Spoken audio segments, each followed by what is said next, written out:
As pessoas não têm noção que elas podem ser seus piores inimigos, né? E geralmente quem é um autossabotador não se vê como uma pessoa que bloqueia os acontecimentos da sua vida, né? Que joga contra. Ele sempre acha que é o outro que joga contra ele. E a autossabotagem é isso, quando a pessoa interfere negativamente na sua própria vida.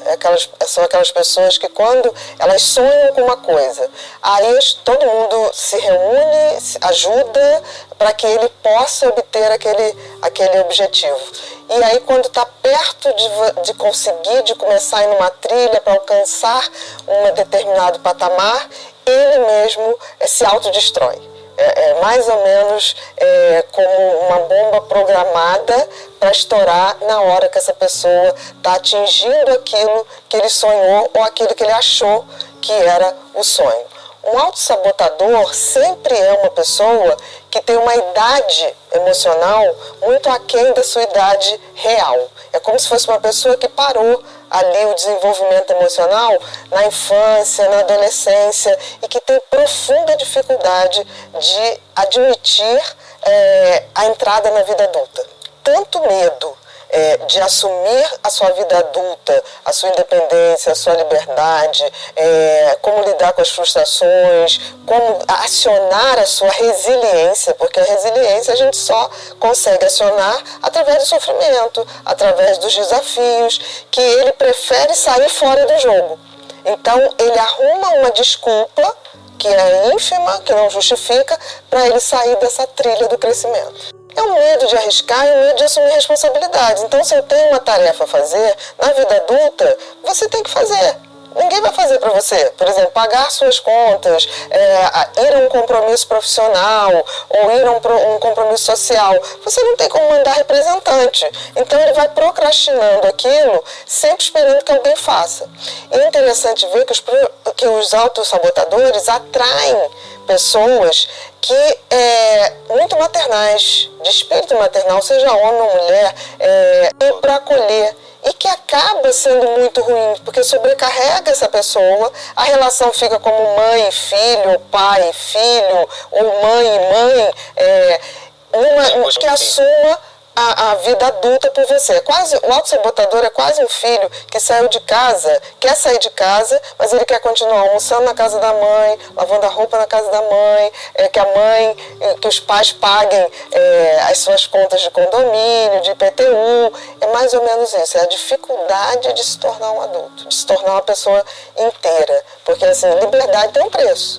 O autossabotador, ele não quer pagar o preço do crescimento.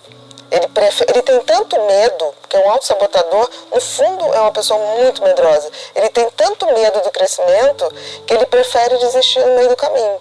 E nisso ele vai largando tudo no meio do caminho. Tem cura assim, porque não é um erro de caráter, não é um erro de índole. O autossabotador ele pode até fazer um outro sofrer, mas porque antes o medo dele é muito maior. Mas a cura requer entrar no amadurecimento, admitir que vai entrar na vida adulta, querer sair dessa zona de conforto da infância e da adolescência, em que essas pessoas são tuteladas, né? Então é mais ou menos uma síndrome de Peter Pan. Então são pessoas muito bacanas em gerais, inteligentíssimas, mas que têm um pavor tão grande de crescer, né? De se tornar realmente independentes, que eles acabam passando o tempo, eles ainda são aqueles adolescentes.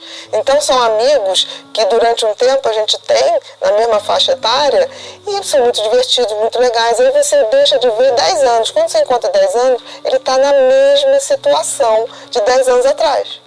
Isso não quer dizer que a pessoa tenha que progredir nisso ou naquilo, mas ela tem que amadurecer, né? E amadurecer significa mudar a postura diante da vida. Porque assim, não tem viver sem amadurecer. Se você ficar o tempo todo, como o Peter Pan, parado ali na infância e adolescência, essa pessoa vai chegar uma hora que ela vai perceber isso e vai ser tarde, porque não tem mais tempo. Então, o autossabotador, ele está sempre achando que tem muito tempo. Na realidade, ele se sente um impostor, né? porque ele tem medo que as pessoas descubram que ele não é tão bacana quanto ele tenta se apresentar. Mas, na realidade, as pessoas descobrem porque não há uma evolução no crescimento dele. Eu não estou falando do crescimento material, eu estou falando do crescimento de postura diante a vida. Então, são grandes amigos que você teve com 20 anos, você reencontra aos 50, aquela pessoa tem as mesmas piadas, os mesmos recursos, é como se ele não tivesse aprendido com a vida e por medo de viver. A grande ferida do autossabotador é o medo da vida. Então, essas pessoas, em gerais, se atraem ou buscam parceiros e parcerias, tanto profissionais quanto afetivas, principalmente afetivas, de alguém que assuma as responsabilidades por ele. E é interessante que, ao mesmo tempo que ele busca alguém que se responsabilize por ele, ele fica o tempo todo justificando o seu não amadurecimento por achar que aquela pessoa que ele está impede. Então ele começa a achar que a pessoa... Feito criança, que fica assim, eu não vou ali porque minha mãe não deixa.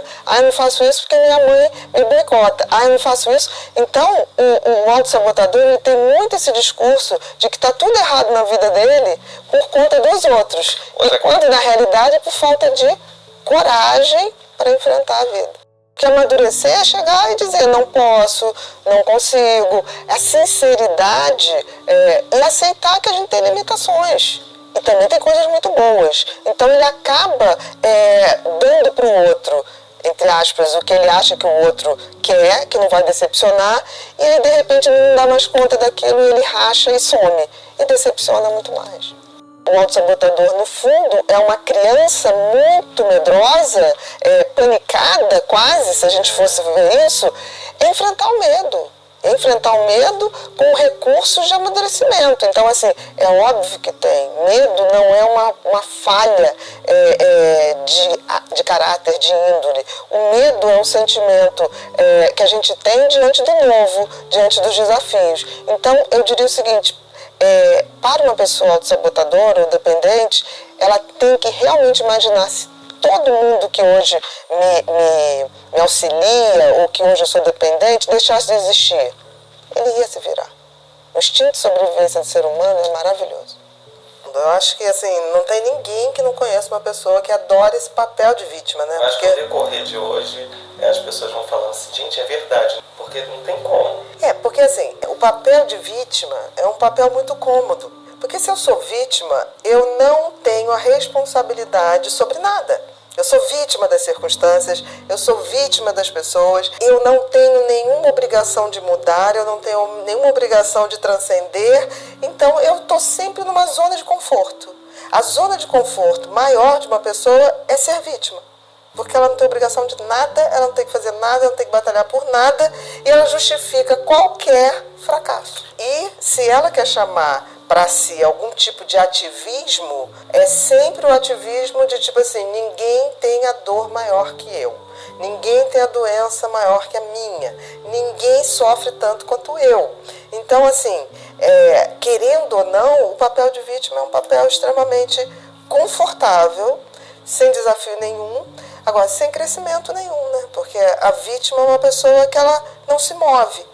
Aquele lugar de vítima é um lugar que dá o direito para ela não fazer nada, não mudar nada e está sempre necessitando de ajuda dos outros. Eu acho que tem graus, né? Eu acho que tem pessoas, e em algum momento todos nós nos vitimizamos, eu acho que é uma coisa que faz parte da natureza humana, mas aí quando a gente fala do vitimismo, já é uma pessoa que faz isso como forma de vida, né? Tipo assim, é óbvio que em algum momento mais difícil da vida da gente, a gente tem aquele momento que a gente tem até um pouquinho de pena da gente, né? Tipo assim, sei lá, uma situação muito difícil, você fala, meu Deus, por que eu tô, né? O que está acontecendo? Nada está dando certo. E mesmo assim, a gente pode falar isso, mas não achar que somos os únicos que sofremos, somos os únicos que nada dá certo, porque a vida é assim para todo mundo. Mas a pessoa que sofre do vitimismo, ela tem um certo prazer, né? Um certo egoísmo, porque assim... Ela não consegue não escutar o outro, né? Não, porque ou se escuta para arrumar um problema muito maior que a impeça de fazer algo para ajudar o outro. Porque se eu sou mais vítima do que uma outra vítima, eu não tenho obrigação. Por exemplo, uma pessoa que tem uma doença grave, né? Uma pessoa com câncer, uma coisa difícil, chega para alguém e fala, nossa, eu estou com esse problema, vou fazer quimioterapia.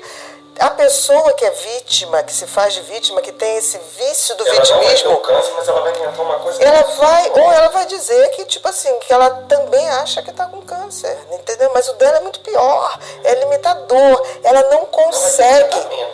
Exatamente, ela não consegue ter essa empatia, porque ela não quer a responsabilidade de ajudar o outro, né? Isso é muito difícil, porque assim... Gosto de chamar atenção também, né? Eu não sei se é chamar atenção. Eu acho que mais do que chamar atenção é se botar numa posição que impossibilita ela de ter responsabilidade ou ter que fazer algo para alguém. Entendeu? Porque assim, se eu sou vítima do mundo e das pessoas, eu não devo nada. Eu não tenho que fazer nada. Eu não arrisco nada. Então, assim, é muito difícil. Uma pessoa que tem realmente essa questão do vitimismo... é um amigo que você nunca pode contar, é uma amiga que você nunca pode contar. Porque se você for falar de um problema, ela vai contar muitos outros problemas para fazer se sentir que ela ainda está numa situação muito pior do que você. É interessante que o vitimismo é o oposto do ostentador, né? O ostentador, ele quer dizer que ele tem tudo, que ele tem o melhor carro, ele tem o melhor isso, é aquela pessoa que só conta vantagem. O vitimismo, ele só conta derrota, né? Mas é uma derrota que na realidade esconde essa coisa de eu não preciso me mexer, ninguém pode me cobrar nada. Já o ostentador é aquela coisa assim que eu sou o rei, né? Eu sou o melhor e todo mundo é pior. Então são opostos, mas da mesma maneira a gente não pode contar com nenhum nem outro. Engraçado. Você está falando, e aí eu tentei trabalhar com duas pessoas aqui nessa sua fala agora. Te veio a cabeça. Tem o vítima que se faz de coitadinho o tempo todo, que se coloca, e tem aquele que ele mostra que ele superou.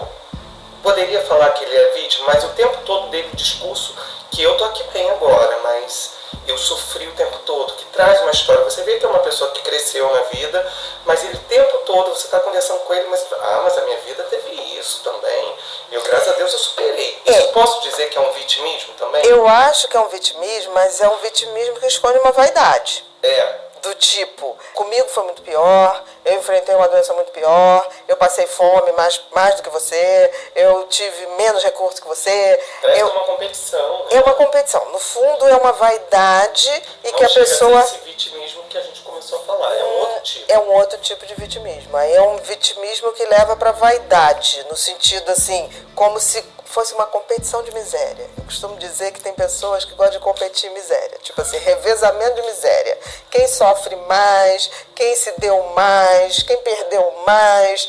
É uma vaidade. No fundo, é uma vaidade. Do tipo, como se o sofrimento validasse, fizesse de você uma pessoa mais resistente, um exemplo maior. Não necessariamente. Já o vitimismo que ele não tem capacidade e tem muito medo de fazer algo, ele fala muito mais para você não cobrar nada dele.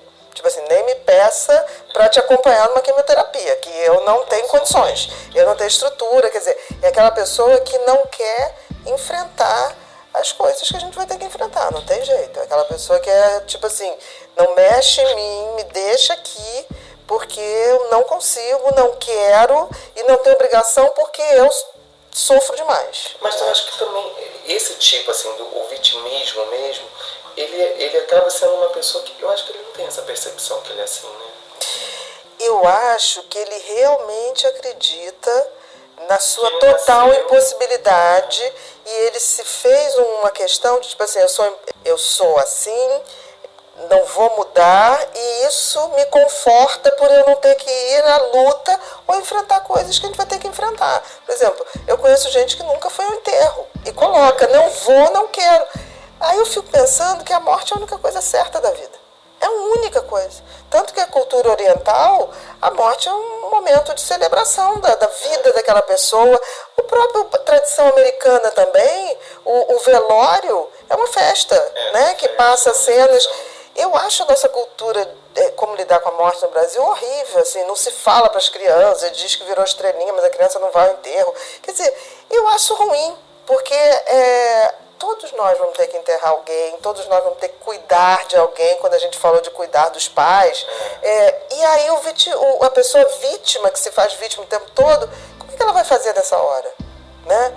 Porque não tem como tirar os obstáculos da vida, entendeu? Exatamente.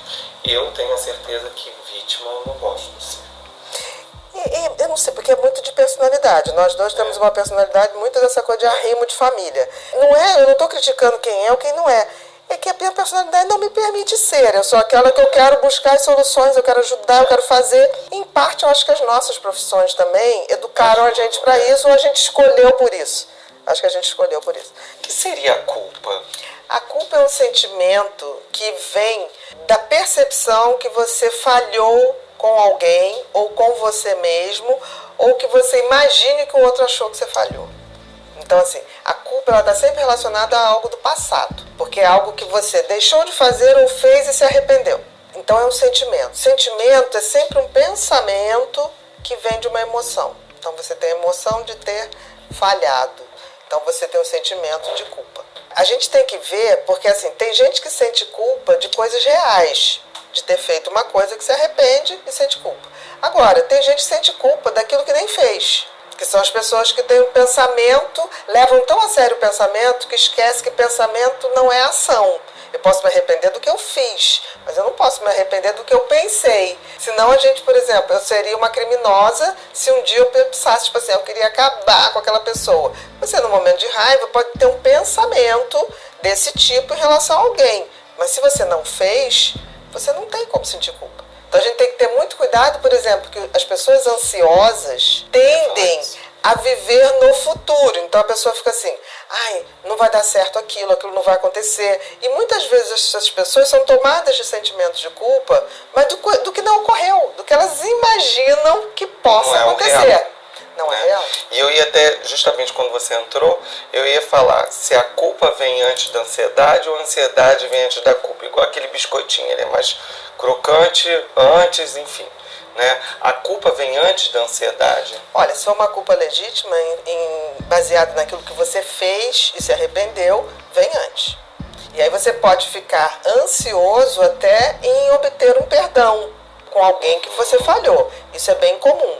Agora, se a culpa vem de um pensamento que você teve, ela não é bem uma culpa. Você está acreditando, você está superestimando um pensamento. Ansioso, né? O ansioso fica no excesso de pensamento. Exatamente. Que pode estar levando dá uma super dimensão para uma coisa que é só pensamento. A gente tem que entender que pensamento, nós não somos o que pensamos, nós somos o que fazemos. Porque eu vejo muita gente sofrer com seus pensamentos. Pensamento é uma função cerebral, mas nós somos mais do que um pensamento, nós somos mais do que nós pensamos. Tanto é que você pode, de fora, ver os seus pensamentos. Quantas vezes você está deitado de manhã, acorda ali quietinho e fica observando seus pensamentos passarem? Você é essa pessoa que observa seus pensamentos. Pensamentos, ela é só do cérebro, não é da mente e nem do seu espírito. Então, a gente tem que começar a entender que nem todo pensamento traduz o que a gente é. Nós não somos o que pensamos. Existe alguma forma da gente lidar com essa culpa ou aprender a eliminar essa culpa? Eu acho o seguinte, tem muita culpa, em geral, são pessoas que têm muito medo de errar. E eu acho que se você erra na vida, e todos nós vamos errar, o que vai dar diferença, eu vou ter culpa ou não, é a intenção que você tinha em agir. Por exemplo, eu posso às vezes até te magoar e ficar arrependida depois. Mas se eu tenho certeza que a minha intenção ao te falar alguma coisa foi genuinamente amorosa ou cuidadosa, eu vou ter condições depois de te pedir desculpas e eliminar minha culpa. Então a gente tem que agir com a intenção certa, porque a intenção certa faz com que qualquer culpa que surja depois, você tenha consciência que você fez o seu melhor, mesmo que não tenha sido o mais oportuno ou o mais agradável. Mas isso não quer dizer que a gente sai falando para as pessoas tudo de qualquer jeito. Eu posso ter coisas interessantes para falar para alguém, mas eu tenho que arrumar um jeito de falar. Se eu falhar, eu tenho que me garantir na intenção. Quando a intenção é boa, tudo é possível de ser resolvido e de abrandar a culpa. Agora, se eu não construo uma intenção antes de fazer alguma coisa, a possibilidade de culpa é muito grande.